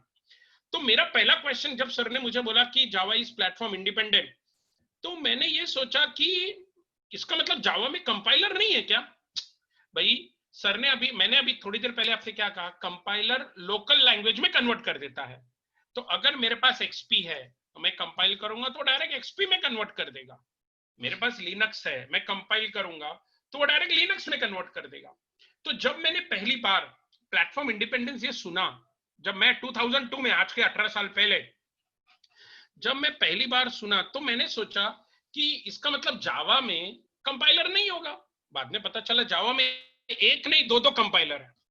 अब एक प्लेटफॉर्म इंडिपेंडेंट क्या होता है और वो कैसे इंप्लीमेंट होता है, उसके लिए मैं आपको एक छोटी सी कहानी सुनाता हूँ, जरा ध्यान देना। ठीक है, सब लोग तैयार है कहानी के लिए? यस। ओके, इमेजिन करो बेटा, ये अपना AWP का लेक्चर है ना। सपोज मैं आपको तमिल में पढ़ा रहा हूँ, तमिल में सपोज, मेरे को सिर्फ तमिल आता है, और अमित सर है ना, समझो सिर्फ मलयालम में पढ़ा रहे हैं। तो अब आप लोग परेशान कि भाई कैसे चलेगा ये। Sakshi madam, you are okay? Okay, तो अब क्या हो गया, मैं बोलूंगा बेटा मेरे को तो तमिल आता है, तो आप एक कंपाइलर खरीदेंगे तमिल टू, समझो प्रेक्षा मैडम को मराठी समझ में आता है, तो प्रेक्षा मैडम क्या करेंगे, एक कंपाइलर खरीदेंगे तमिल टू मराठी, बराबर। अब अमित सर का लेक्चर बैठने के लिए एक और कंपाइलर खरीदना पड़ेगा, मलयालम टू मराठी। यानी हर बच्चे को कितने कंपाइलर खरीदने पड़ेंगे? 2। चलेगा क्या? नहीं चलेगा। तो तुम लोग बोलोगे अरे सर तुम लोग का बहुत नाटक हो गया। अभी हमको जरा उसका कॉमन सोल्यूशन निकालते हम। तो बच्चे बैठेंगे, मैं बैठूंगा, अमित सर बैठेंगे आपके। तो मैं और अमित सर क्या बोलेंगे, भाई मेरे को तो तमिल आता है। अमित सर बोलेंगे मेरे को मलयालम आता है। आयुष जी सुनिए जाइए, सुनते जाइए। Now we will come to a common conclusion. हम क्या बोलेंगे, ठीक है काम करते हैं, मैं एक ट्रांसलेटर खरीदता हूं जो तमिल को इंग्लिश में कन्वर्ट करेगा, कॉमन लैंग्वेज। अमित सर एक ट्रांसलेटर खरीदेंगे जो मलयालम को इंग्लिश में कन्वर्ट करेगा। Can you understand this? और आप सब लोग एक ही एक कंपाइलर खरीदेंगे। जैसे समझो आयुष जी को गुजराती आता है, तो आयुष जी का कंपाइलर होगा इंग्लिश टू गुजराती। साक्षी जी को भी समझो मराठी आता है, तो साक्षी जी एक कंपाइलर खरीदेंगी English to Marathi. Can you understand what I am trying to say? So you all have to buy only one compiler, and even myself and Amit sir has to buy one compiler. तो अब क्या होगा, अब कोई भी teacher अब समझो विद्यालंकर ने डिसाइड किया कि नहीं, जो हमारा सॉफ्टवेयर प्रोग्रामिंग का टीचर रहेगा वो समझो मराठी में लेक्चर लेगा, तो भी कोई टेंशन नहीं, क्योंकि मराठी वाला किसमें कन्वर्ट होगा? इंग्लिश। और आप सबके पास इंग्लिश टू लोकल लैंग्वेज है। सो यहां हमारे 2 बार कंपाइलर हो रहे हैं, मैंने तमिल में बोला it will get converted to English, और आपके लेवल पे English to local language, English to Marathi, English to Gujarati. Can you understand this? Yes. तो अभी यहाँ सारा खेल किसका है मालूम है? वो सारा खेल है कॉमन लैंग्वेज, कि जब तक वो कॉमन लैंग्वेज हमें डिसाइड नहीं होता ना, प्रॉब्लम है। तो देखिए अभी मैं जावा के बारे में बात करूंगा, फिर सी शार्प के बारे में बात करूंगा, क्योंकि जावा अभी भी आपने पढ़ा है, तो मैं थोड़ा रिविजिट करूंगा। जैसे मैंने कहा पहले मैं आपके बेसिक्स को स्ट्रॉन्ग करूंगा। जावा में क्या किया बेटा, देखो जरा, समझो जरा प्लीज सब लोग, ध्यान से लिखो मत, ध्यान से सुनो। मेरा एक लोकल ऑपरेटिंग सिस्टम है, समझो ये मेरा ऑपरेटिंग सिस्टम है एक्सपी। जावा में जब मैं जावा इंस्टॉल करता हूं ना, तो एक्सपी के ऊपर वो खुद का एक छोटा सा वर्चुअल मशीन डाल देता है, JVM, आपने नाम सुना होगा, जावा वर्चुअल मशीन। तो अब ये समझो मेरा ये क्या है, एक्सपी है, ठीक है। समझो मेरी आंखें कंपाइलर है, थोड़ा विजुअलाइज करो। तो ये मेरा एक्सपी है मेरी। अब मैंने जावा इंस्टॉल किया तो एक्सपी के ऊपर क्या आ गया, JVM। तो मेरी आंख क्या दिख रहा है, JVM के एक्सपी, JVM। अब समझो ये लिनक्स है, ये लिनक्स है, मैंने इस पे जावा इंस्टॉल किया, लिनक्स के ऊपर कौन आ गया, JVM. एक नंबर। ये मेरा मैक ओएस है, मैंने जावा इंस्टॉल किया, इसके ऊपर कौन आ गया, JVM। मतलब क्या है, मेरे कंपाइलर को सिर्फ क्या दिखेगा, JVM. चाहे एक्सपी होने दो, वो लिनक्स होने दो, वो मैक होने दो, मेरे कंपाइलर को क्या दिखेगा, JVM. तो वो किस लैंग्वेज में कन्वर्ट करेगा, जाहिद जी बोलिए, वो JVM को समझ में ऐसी लैंग्वेज में कन्वर्ट करेगा। बराबर है कि नहीं? क्योंकि हम, वो भी एक मशीन है ना भाई, हम बोल सकते हैं वो जावा के लिए एक वर्चुअल मशीन बनाया हुआ है। करेक्ट। पहला पॉइंट क्या है कि हम जावा कोड लिखेंगे, वो डायरेक्ट एक्सपी में, लिनक्स में कन्वर्ट नहीं होगा।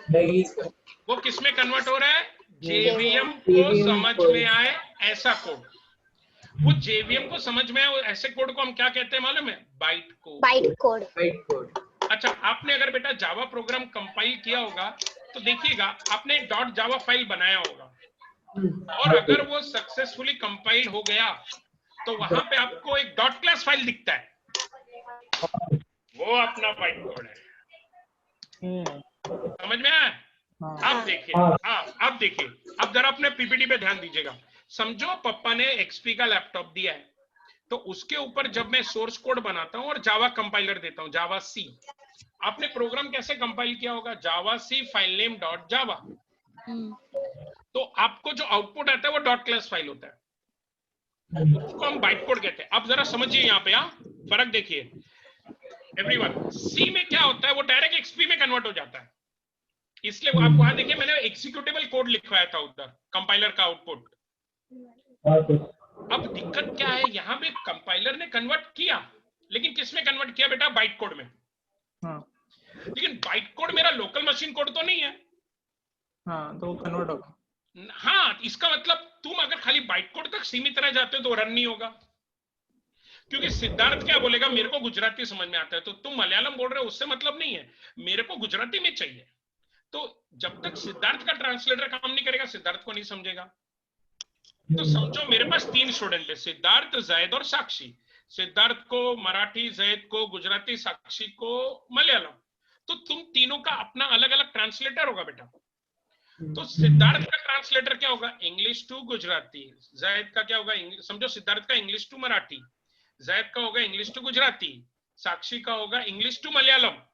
यानी आपके लोकल लेवल पे अलग अलग ट्रांसलेटर है, मैं इंग्लिश बोल रहा हूं।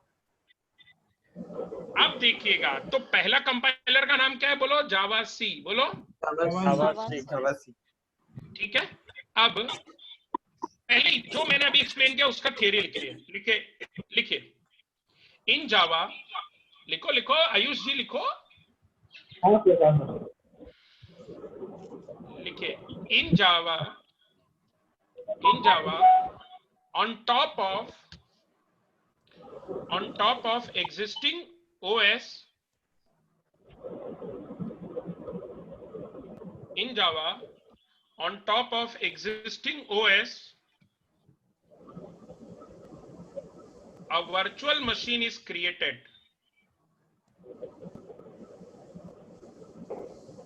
A virtual machine is created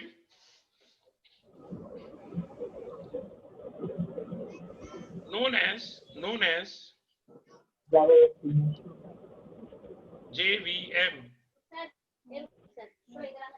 known as JVM.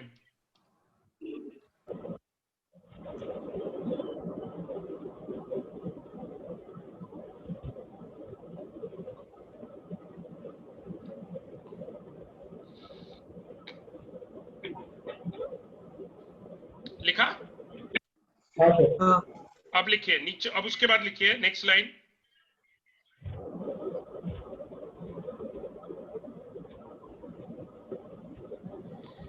Irrespective of operating system, irrespective यानी कोई भी ओएस होने दो,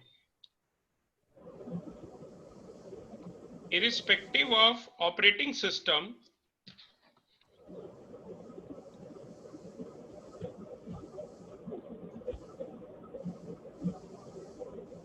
on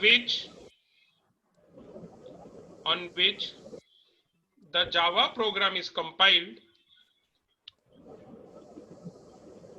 irrespective of operating system on which the Java program is compiled, output of compiler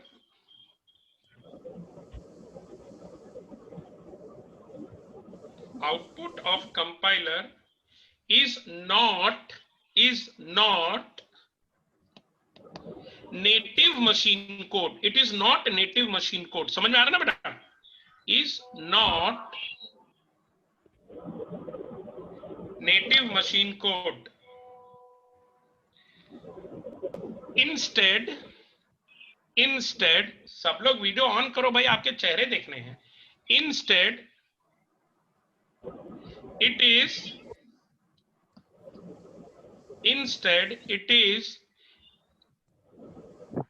JVM understandable code.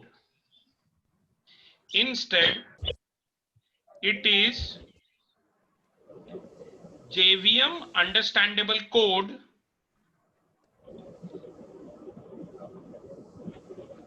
known as bytecode. Good. तो अगर हम अपनी भाषा में समझे ना, बाइट कोड कौन है? वो इंग्लिश है, कॉमन वाला इंग्लिश लैंग्वेज वैसा। It is byte code.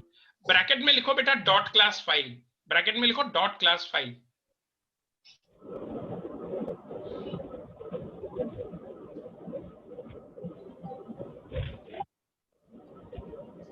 लिखा बेटा? Yes sir. ओके अच्छा, अपने चलो अब सुनो जरा, ये जो बाइट कोड है बेटा, ये एग्जीक्यूटेबल कोड तो नहीं है, ये रन नहीं होगा। तो यानी अब हमें और एक ट्रांसलेटर लगेगा। बोलो हाँ। अब समझो जरा, अब इमेजिन करो मेरे पास 3 लैपटॉप है, एक में कौन सा है? एक्सपी है, एक में कौन सा है? लिनक्स है, और एक में कौन सा है? Mac OS. बेटा अगर एक्सपी पे रन करना है तो उस भाषा में कन्वर्ट होना चाहिए जो एक्सपी को समझ में आए। If we want to execute it on Linux, we want to convert in a language understandable to Linux. अगर मैक पे रन करना है तो मैक को समझ में आए ऐसी भाषा में कन्वर्ट होना चाहिए कि नहीं? तो अब मेरे को 3 अलग अलग ट्रांसलेटर लगेंगे। तो अब एक और कंपाइलर है जिसको आप जावा इंटरप्रेटर भी कहते हो, जिसको हम JIT कहते हैं, जस्ट इन टाइम। क्या बोलते हैं बेटा? Just in time. अच्छा ये देखिए, ये JIT कंपाइलर कौन से मशीन पर है? XP। ये JIT कंपाइलर कौन से मशीन पे है? लिनक्स। ये JIT कंपाइलर कौन से मशीन पे है? मैक। तो ये JIT कंपाइलर क्या करेगा बोलो? बाइट कोड को किसमें कन्वर्ट करेगा? मशीन कोड, XP कोड, वही जो XP लोकल। ये JIT कंपाइलर लिनक्स पे है, तो बाइट कोड को किसमें कन्वर्ट करेगा? लिनक्स। और ये क्या करेगा? बाइट कोड को मैक कोड। तो अब क्या हो गया, मेरे पास एक मशीन पे बाइट कोड था। अब जरा ध्यान दो, मेरे पास 3 लैपटॉप है, XP, लिनक्स, मैक ओएस। मैंने XP पे कंपाइल किया Java program, dot class file बन गया। मैं पेन ड्राइव में डॉट क्लास फाइल लेता हूँ, डॉट क्लास फाइल, उसको लिनक्स पे भी लेके जाता हूँ, मैक पे भी लेके जाता हूँ। अब मैं रन करता हूँ, रन होगा? यस होगा। कैसे कन्वर्ट हो रहा है समझ में आ रहा है? तो 2 बार कंपाइल हो रहा है, source code to intermediate code, और JIT कंपाइलर इंटरमीडिएट कोड को मशीन कोड में कन्वर्ट कर रहा है। देखिए अब सब एग्जीक्यूट करके आउटपुट देंगे। Is that clear? Yes. Yes, sir. लिखिए, नोटबुक में लिखिए. On every machine,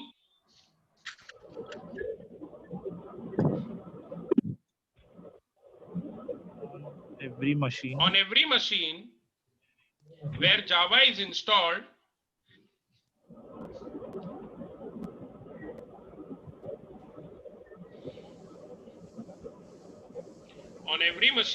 where Java is installed,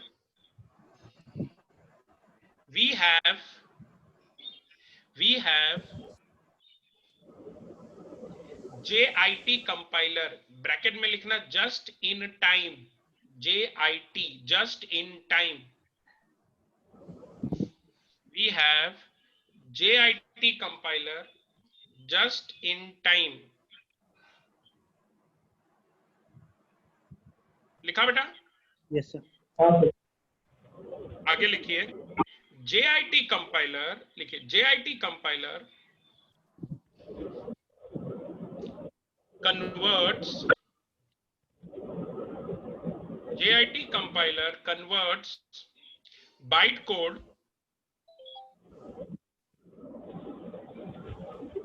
converts bytecode to local machine code.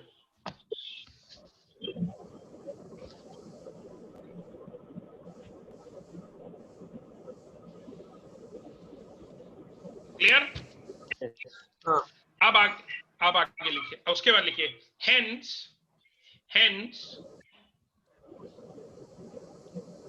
a Java program compiled on one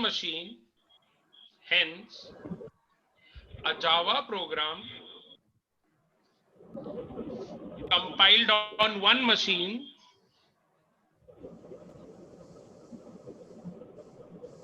can be executed on a Java program. I'll go slow, sorry. Hence, a Java program compiled on one machine can be executed on, ये सब बेटा interview question है मालूम है, can be executed on any other machine, can be executed on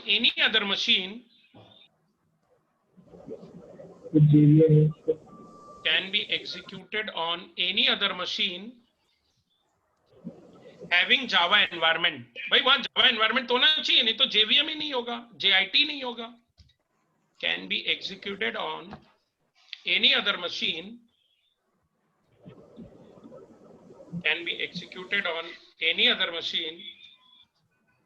having Java environment.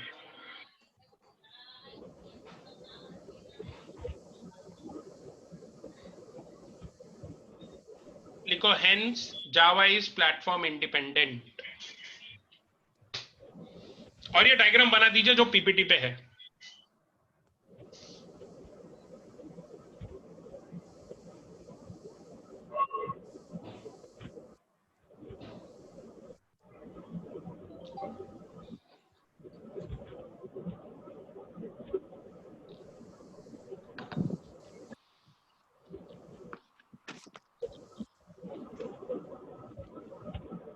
Diagram बना लो बेटा. Yes, sir.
सी ये सारी चीजें कॉन्सेप्चुअल है बेटा, इसलिए मैं ओके चलो डन, वेरी गुड। ये सारी चीजें हाँ ठीक है, मैं रख रहा हूँ, कोई दिक्कत नहीं है। ये क्या अभी अपने को समझ में आना चाहिए, इसलिए अभी लिखा रहा हूँ, बेसिक चीजें हैं, अपने को भूलना नहीं है कभी भी।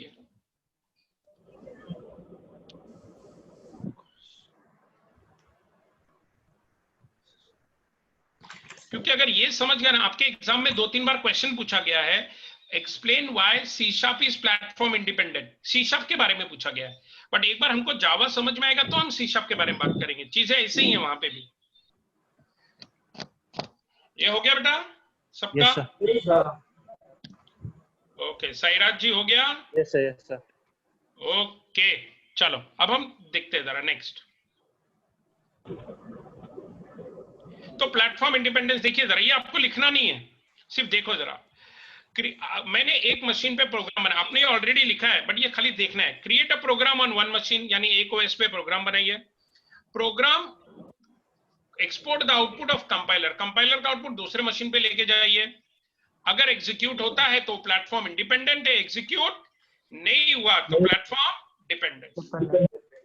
क्यों चाहिए, देखो क्यों चाहिए for web application to implement. अगर मुझे वेब एप्लीकेशन बनाना, हमें प्लेटफॉर्म इंडिपेंडेंट ही चाहिए, डिपेंडेंट में तो गड़बड़ हो जाएगी ना, जैसे कि हमने देखा था। ओके चलो अब हम आगे बढ़ते हैं। सी शार्प प्लेटफॉर्म इंडिपेंडेंट है, ये आपके एग्जाम में 2-3 बार क्वेश्चन आ चुका है। प्लीज 5 मार्क, अब आपके जेब में चेक करो, 5 मार्क मिलेंगे आपको। बट पहले हम समझने की कोशिश करेंगे, ठीक है? अब सी शार्प में डायग्राम वही है, अपना कहानी वैसे ही है, खाली पात्र अलग अलग है। ओके क्या होता है ना बेटा, जैसे जावा में मैंने कहा वहां जेवीएम बनता है, यस जैद जी, जावा में जेवीएम बनता है। यहाँ पे क्या होता है मालूम है? अभी अपना जो भी हमारा थोड़ा सा नॉलेज है हम उसमें ये देखेंगे कि जब मैं इंस्टॉल करता हूं ये फ्रेमवर्क, ठीक है, तो CLR common language run time, ठीक है, सबको समझ में आया क्या बोला मैंने? Common language run time. तो देखिए जरा, मेरे पास एक लैपटॉप है, कौन सा लैपटॉप है बेटा? XP। C sharp code, C sharp file का एक्सटेंशन होता है .cs। क्या होता है? .cs। ये मेरा सोर्स कोड है। अब मैंने उसको कंपाइल करना पड़ेगा, जैसे कि हमको पता है 2 बार कंपाइल करना पड़ेगा, 2 बार। इतना ध्यान रखिएगा, हर प्लेटफॉर्म इंडिपेंडेंट प्रोग्रामिंग लैंग्वेज में 2 बार कंपाइल करना पड़ेगा। ये अपना थंब रूल है कि अगर प्लेटफॉर्म इंडिपेंडेंट प्रोग्रामिंग लैंग्वेज है तो 2 बार कंपाइल करना पड़ेगा। वहां पे जो कंपाइलर का आउटपुट आता है उसे हम बाइट कोड कहते हैं। क्या कहते हैं? Byte code. यहाँ पे MSIL बोलो, माइक्रोसॉफ्ट इंटरमीडिएट लैंग्वेज, वहां जिसको हम बाइट कोड कहते हैं, यहाँ क्या कहेंगे बेटा? Riya madam, MSIL। हाँ ठीक है। अब जैसे वहां पे JIT है, यहाँ पे भी क्या है? JIT। ये देखिए, ये JIT कौन से मशीन पर है? XP। तो क्या करेगा बोलो? MSIL to XP code. ये JIT किस पे है? लिनक्स। तो क्या करेगा बोलो? Linux code. PT किस पे है बोलो? मैक।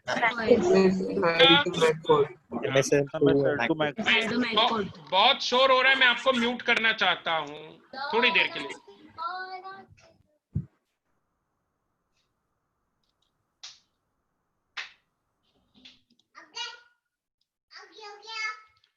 ओके ठीक है, मैंने आपको म्यूट करके रखा है, थोड़ी देर सुनिएगा। तो क्या हो रहा है, तो यहाँ पे क्या हो रहा है, जैसे वहां पे हमारा JIT कंपाइलर, जैसे हमारा वहां JIT कंपाइलर बाइट कोड को मशीन कोड में कन्वर्ट करता था लोकल, वैसे यहाँ पे कौन है? JIT कंपाइलर ही है। Is that clear everyone? Okay, तो हम इससे पहले वाली स्लाइड में पहले जाएंगे। सही, क्या लिखा है? A C# program created on a machine, let's say Microsoft. मैंने XP पे सपोज बनाया programme. The C# compiler will convert it into MSIL, Microsoft Intermediate Language. But machine को तो MSIL भी नहीं समझता, तो एक और कन्वर्जन करना पड़ेगा साईराज जी। तो we need JIT compiler to convert the MSIL code into native machine code. So A C sharp code compiled on a machine can be executed on any other machine. Clear है सबको? इसलिए हम क्या बोलते हैं, ये प्लेटफॉर्म इंडिपेंडेंट है। और ये डायग्राम क्लियर हो रहा है बेटा सबको? मैं आपको अनम्यूट करने जा रहा हूं, बट शोर कम कीजिएगा, ठीक है? आपको डायग्राम समझ में आ रहा है? क्लियर? Yes sir. जहां बाइट कोड था वहां एमएसआर। ये आपको 5 मार्क के लिए एग्जाम में आएगा, इतना लिखने का और वो डायग्राम बनाने का। प्लीज राइट दिस, शीशा प्लेटफॉर्म इंडिपेंडेंस। ध्रुव जी समझ में आ रहा है? ध्रुव जी कोई डाउट? आपको ये शीशा प्लेटफॉर्म इंडिपेंडेंस समझ में आया? जावा में जो बाइट कोड होता है यहाँ पे हम क्या बोलेंगे, एमएसआईएल, बाकी सब सेम। प्लीज लिखिए ये जरा आपके सामने। योगेश जी प्लीज लिखिए, कोई डाउट है तो पूछिए। चीजें सीक्वेंस देखिए, वो क्या बोलते हैं, क्रोनोलॉजी समझिए।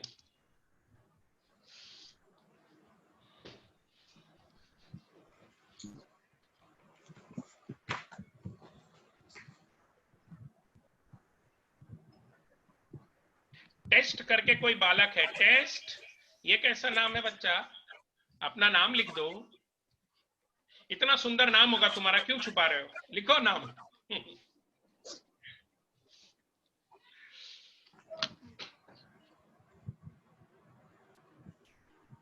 Please write this, point wise लिखेगा, एग्जाम में भी पॉइंट वाइज लिखना अपने।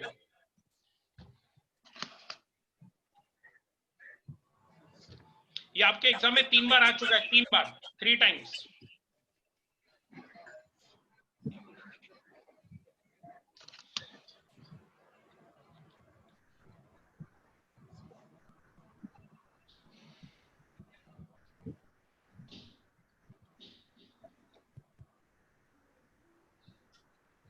ये लिखिए, उसके बाद एक इंटरेस्टिंग चीज पढ़ेंगे, स्टैटिक नॉन स्टैटिक। मुझे पता है आपको आता है, बट हम भ्रम दूर करेंगे आपका।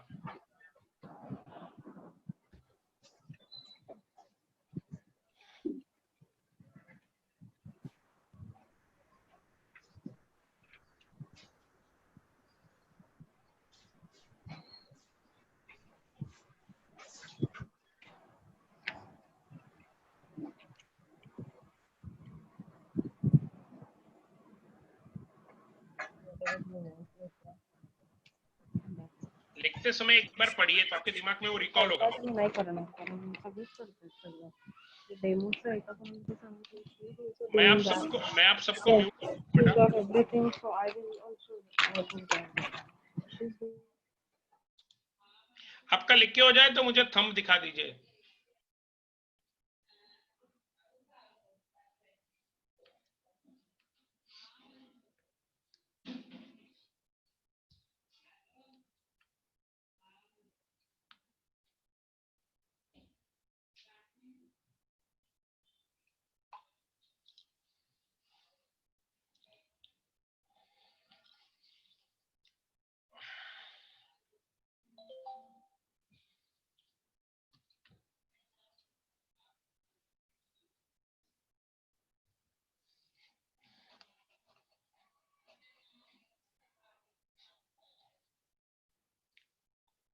आप लिखिए। मैं तो ऐसा चाहता हूं, आप अपने दोस्तों से बात कीजिए, हम ज्यादा से ज्यादा बच्चों तक पहुंचना चाहते हैं। Inform them also and even all you all. अपन जब क्लास में मिलेंगे, हम पक्का क्लास में मिलेंगे, ये संकट हमेशा नहीं रहेगा। जब हम क्लास में मिलेंगे तो और एनर्जी से हम मिलेंगे, और एनर्जी से पढ़ेंगे। तो आप आपके फ्रेंड जितने भी हैं, जो भी एनरोल करेंगे, वो आपके हमारे जो फेज 2 में क्लासरूम होगा उसमें भी आप सबको फिर से एनरोल कर, मतलब फिर से आप बैठ सकते हैं सारे लेक्चर। और इनफैक्ट बैठना ही है, बैठ सकते नहीं है, हम फेस टू फेस भी मिलेंगे। क्या Yogesh ji, face to face मिलोगे ना? गुड। नेक्स्ट स्लाइड पे जाओ बेटा। ओके, ये डायग्राम बना लीजिए। आप 5 मार्क जेब चेक कीजिएगा, 5 मार्क मिल जाएंगे आपको।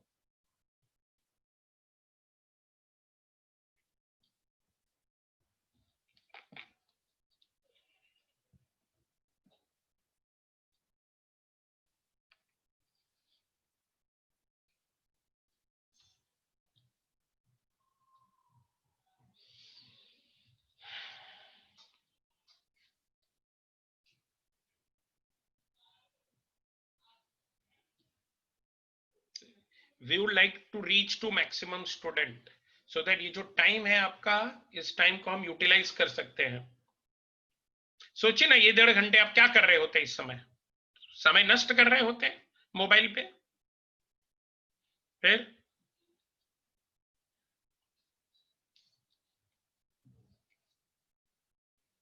क्या है ना, रिजल्ट सबको अच्छा लगता है, मेहनत लोगों को पसंद नहीं आती। तो अपन मेहनत करेंगे, रिजल्ट अच्छा बनेगा। प्लीज ये डायग्राम बनाइए बेटा, बहुत इंपॉर्टेंट है।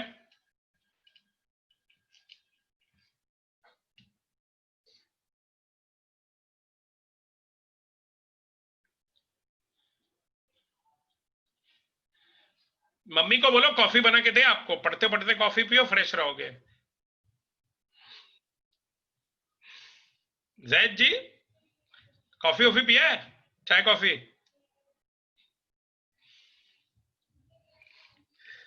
जैद जी का हैंग हो गया है वीडियो लगता है।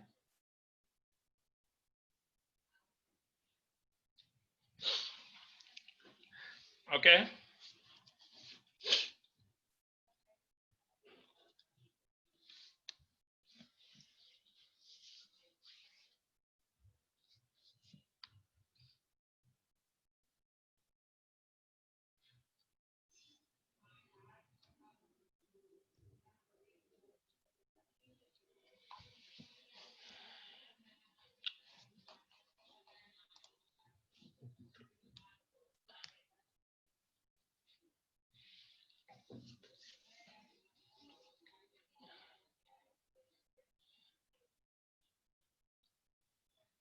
कैन वी, ओके बनाइए बनाइए बनाइए आराम से, घाई नहीं है।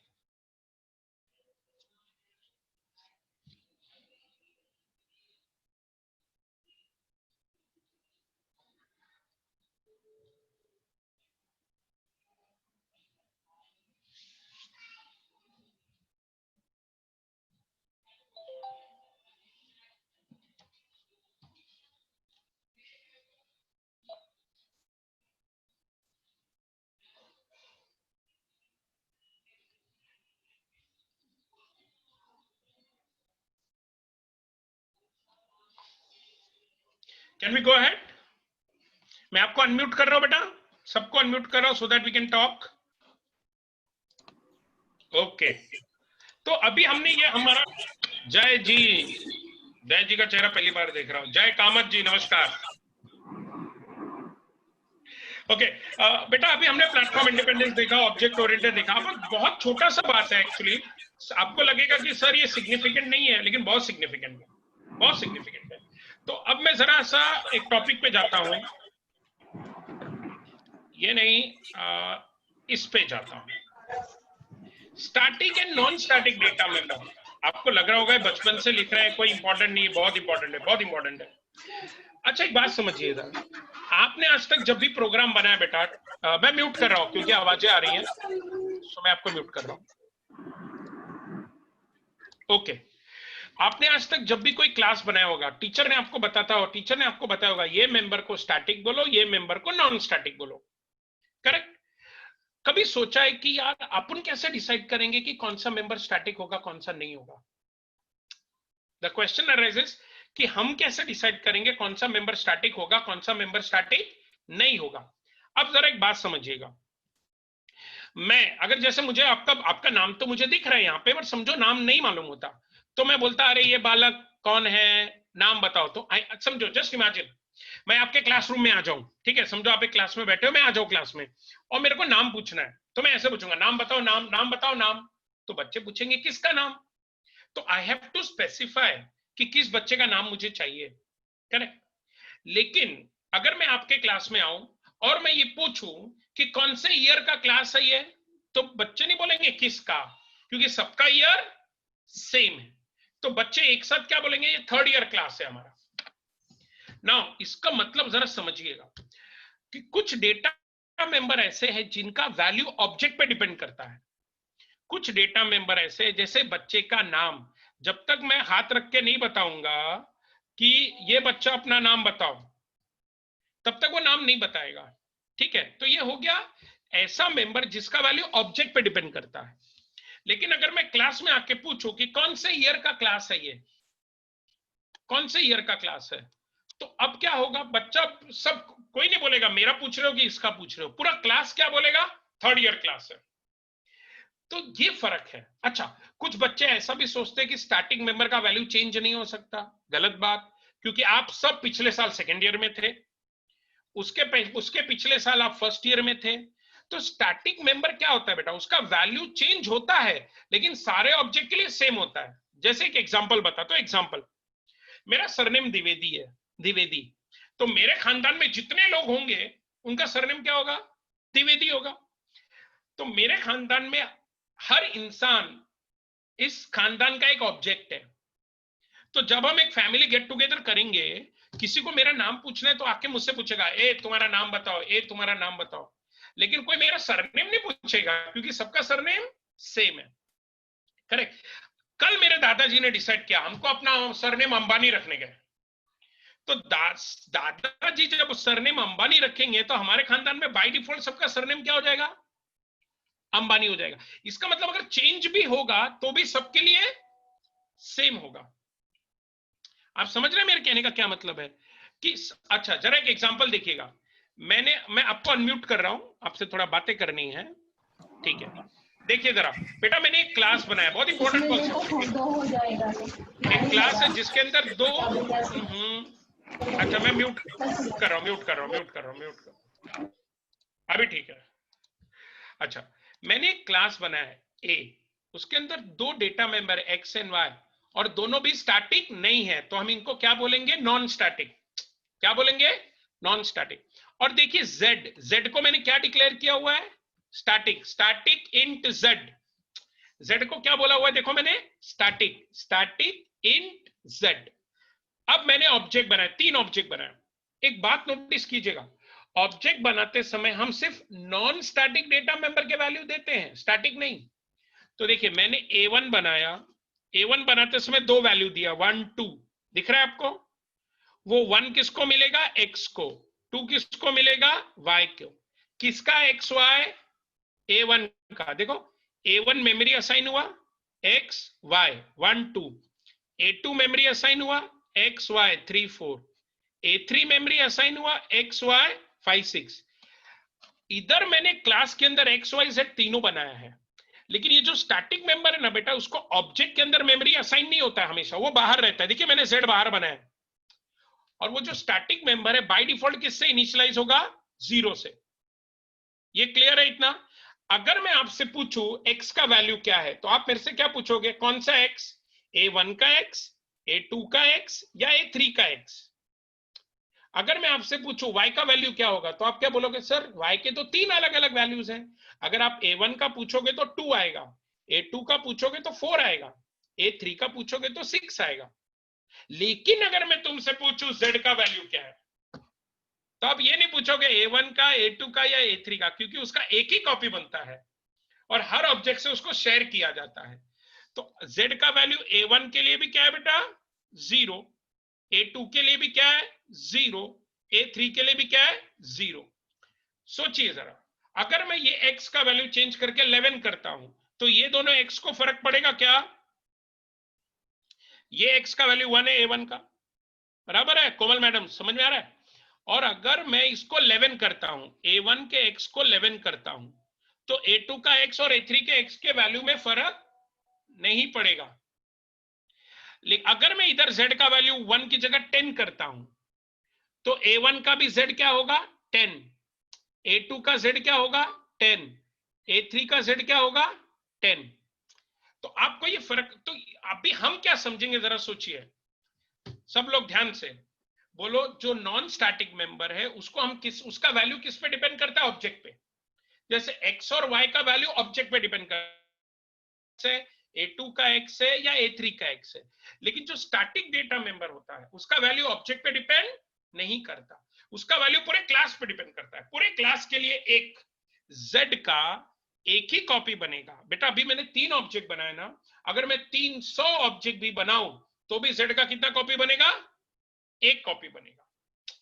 इसीलिए जो स्टैटिक मेंबर होता है उसको हम ऑब्जेक्ट से नहीं पूछते। आप अपने खानदान में सबसे ये नहीं पूछते जाओगे आपका सरनेम बताओ, आपका सरनेम बताओ, क्योंकि सबका सरनेम सेम रहेगा। आई होप यू कैन अंडरस्टैंड। तो जैसे मैं आपको बोलूं तो आप लोग का नाम सबका अलग अलग है, किसी का नाम कोमल है, किसी का नाम जय है, किसी का नाम योगेश है, लेकिन ईयर कौन सा है सबका? 3rd year. तो ईयर क्या हो गया? स्टैटिक। जो पिछले साल सबका क्या था? 2nd। उसके पिछले साल सबका क्या था? 1st। तो starting member can change. Is that clear everyone? I want you to write this and then we can call off for the day. आज इतना ही आप चिंतन कीजिएगा, चिंतन। Please write this. जरा देखिए, मैं आपसे एक बार डिस्कस करता हूं। देखिए नॉन स्टैटिक में क्या होता है, हर ऑब्जेक्ट के लिए नया कॉपी बनता है ना बेटा। देखिए हर ऑब्जेक्ट के लिए नया XY बन गया, और value of data member object पे डिपेंड करता है। पहले एक मिनट सब लोग, कोमल मैडम जरा देखिए इधर। पहले हम रीड करेंगे, आप लिखेंगे, कल भी लिख सकते हैं, वो टेंशन नहीं, जरा समझिए कोर्स पहले। Non static data member, a new copy of data member is created for every new object. ये बात समझ में आ रहा है? इधर देखिए, only 1 copy of data member is created per class, एक क्लास के लिए, and is shared by all the object of the class. ये सब लोग क्लियर हो गया Yogesh ji? Okay next, value of data member depend on object. जैसे एक्स और वाई का वैल्यू ऑब्जेक्ट पे डिपेंड करता है, लेकिन जेड का वैल्यू ऑब्जेक्ट पे डिपेंड नहीं करता, वो सबके लिए सेम है। Value of data member does not depend on object.